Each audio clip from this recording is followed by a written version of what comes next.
बिस्मिल्लाहिर्रहमानिर्रहीम। इस वक्त हम मौजूद हैं advocate supreme court of Pakistan Khalid Nawaz Khan Marwat साहब, और आज हम इनसे फ़लस्तीन के बारे में व्यूज़ लेते हैं सोशल मीडिया सार्फिन के लिए कि अपनी इज़हार ख्याल करें। बहुत बहुत शुक्रिया।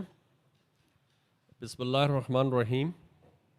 फ़लस्तीन का मसला 1948 से शुरू हो गया और ये मसला आज तक है। शुरू ऐसे हुआ जब जंग अज़ीम दोम जो 1945 में ख़त्म हुई, और ये सिलसिला ज़ेर ज़मीन तो बहुत पुराना था, अंग्रेज़ साम्राज्य का बनाया हुआ, लेकिन आहिस्ता आहिस्ता उनको यहूदियों को, आबादगारों को यहाँ पर सरज़मीन फ़लस्तीन लाया गया और यहाँ पे आबाद किया गया। चूँकि खिलाफत का ज़वाल हो चुका था, अरबों में इत्तेफाक का सिलसिला भी नहीं था, मुसलमानों का इत्तेफाक और इत्तेहाद का शिराज़ा बिखर चुका था, दुनिया जंग अज़ीम की वजह से वैसे भी तकसीम और दूर हो चुकी थी। लेकिन इस चीज़ को बड़ी गहरी नज़र से यहूदियों ने बेहतरीन मौका देखते हुए उन्होंने आबादगारी शुरू की, और होते ही होते आपने देखा कि 3 जंगें अरबों के साथ हुई। आखिरी जंग 1973 में हुई, जिसमें जो छीने गए इलाके थे, सिनाई रेगिस्तान जो मिस्र का, वो कुछ उर्दन की वो ज़मीन उन्होंने वापस तो ली, कुछ ली किसी हवाले से, लेकिन जो गोलान हाइट्स का सिलसिला था शाम का, जो अभी तक उनके इसराइली सऊनी रियासत के कब्ज़े में है, और मिस्र का भी उनसे इस बुनियाद पे वापसी हुई थी, बल्कि उनको फ़तह किया था कि उन्होंने इसराइल को तस्लीम किया था। अब बदकिस्मती ये है कि बहुत सारे इस्लामी ममालिक ने इसराइल को तस्लीम किया है और बहुत सारों ने नहीं किया, लेकिन जिन्होंने नहीं किया उनके निचली सतह पर उनके ताल्लुकात वहाँ पर अभी भी मौजूद हैं।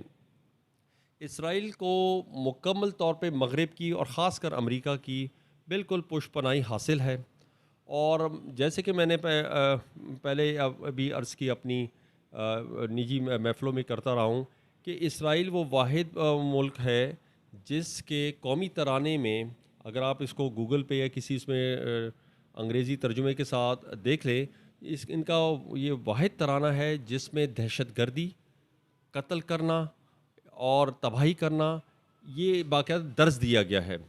दूसरा, इनका जो पार्लियामेंट है, कैनेसेट जिसको कहते हैं, उसमें इन्होंने वहाँ पे जो नक्शा लगाया है वो ग्रेटर इसराइल का दिया है। इससे पता लगता है कि इनके अज़ाइम क्या है। इनका आइन जो कहते हैं कि हमारा आइन लिखा हुआ नहीं है, लिखा हुआ नहीं की बात नहीं कि बरतानी की तरह, इनका आइन नामुकम्मल है। नामुकम्मल क्यों है कि जिस दिन बकौल इनके खुदा न खास्ता जब ग्रेटर इसराइल, जिसको में ये मौजूदा उर्दन, पूरा शाम, इराक़, सऊदी अरब के मदीना मुनव्वरा शरीफा तक और मिस्र, ये इनके नक्शे में, जहन में, प्रोग्राम में है कि खुदा न खासा ग्रेटर इसराइल बनेगा। तो ये मैं आपको मुख्तसर जोग्राफ़ियाई या तारीख़ी चीज़ें मैं आपको बताना चाह रहा था कि ये चीज़ें इनके जहन में थी और हैं। कायद-ए-आज़म मोहम्मद अली जिन्ना साहब ने तो 1947 में जब हमें आज़ादी मिली, उन्होंने इरशाद फरमाया था कि इस सहूनी रियासत मुसलमानों के सीने में एक खंजर है और इसको पाकिस्तान कभी भी तस्लीम नहीं करेगा।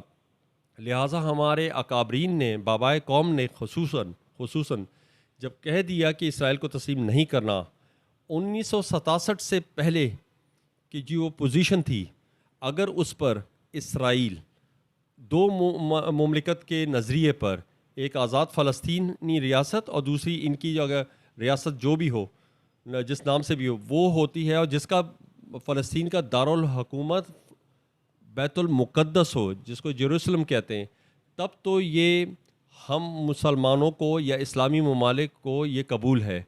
वरना इनकी, जिस तरह आपने देखा, गज़ा पर कब्ज़ा करना शुरू किया, मगरिबी के किनारा जो उर्दन का है उस पर कब्ज़ा कर चुके हैं पहले, और गोलान हाइट्स जो शाम के हैं उस पर कब्ज़ा कर चुके हैं इन लोग।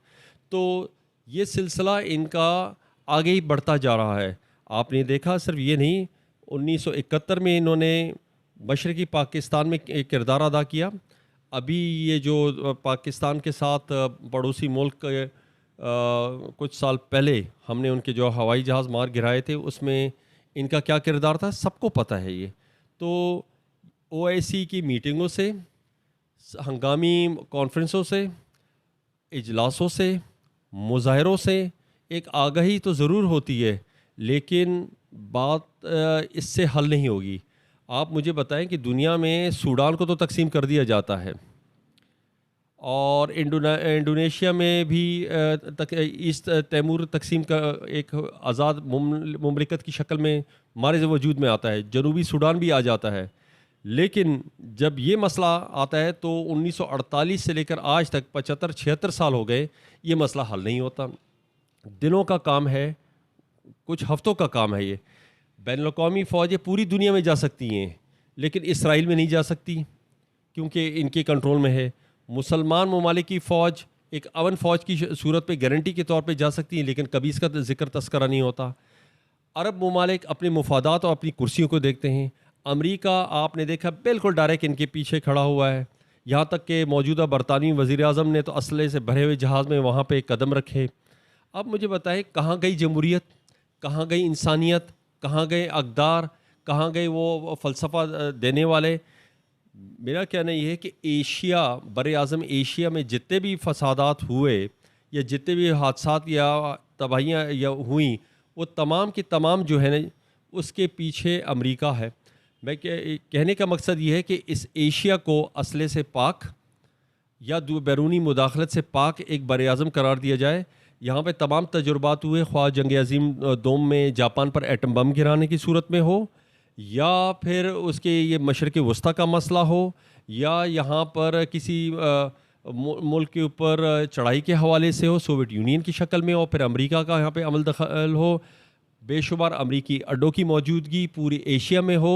दुनिया में सबसे ज़्यादा अगर फ़ौजी या फ़ज़ाई